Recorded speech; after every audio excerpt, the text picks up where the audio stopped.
So here's a real problem. The leader of Spain right now, a man named Pedro Sanchez, is the head of something called the Socialist Party of Spain.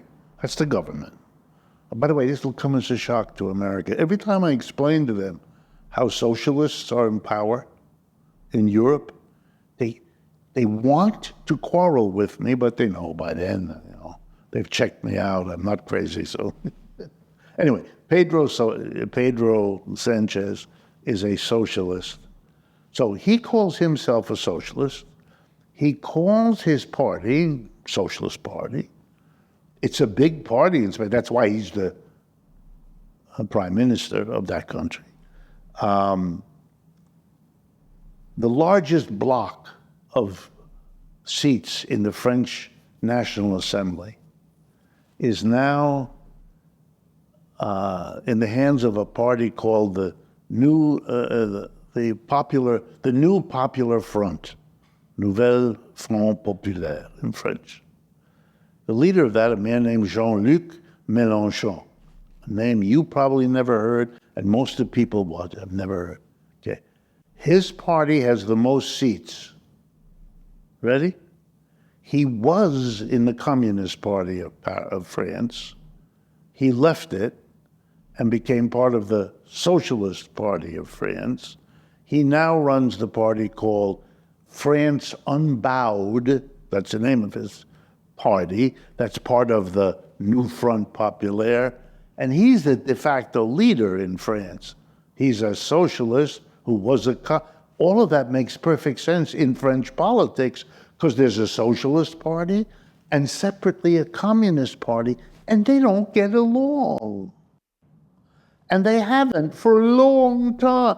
So if you and I were sitting in France, we would be able to talk about the difference between the socialist and communist view on something, and we wouldn't have to explain anything because everybody knows that. Why? Because in many French families, my own included, there are people who are socialists and people who are communists and people who are neither. And they all get together on a picnic at the park at the same time. And it's famous that Uncle Louis and Cousin Jean will have an argument. Because we all know one of them is in Party X. That's normal in a lot of European countries. Americans can't get their heads around. But we're not talking about the moon here, right?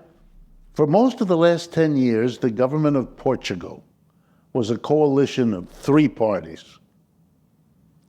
The Portuguese Socialist Party, the Portuguese Green Party, and the Portuguese Communist Party. It's the government. It isn't right now. It lost the last election.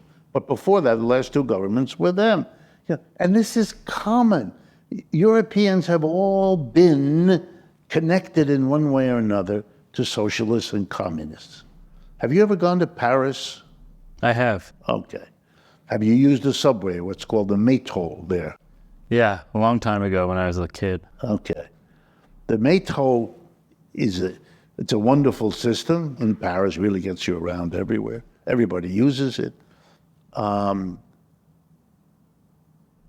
It is unionized, has been for decades. And that union is closely affiliated with the Communist Party. You got on a train driven by a communist, cleaned by a communist, maintained by a communist. You're an American tourist. You had no idea. Your life was in the hands of all these communists. God forbid.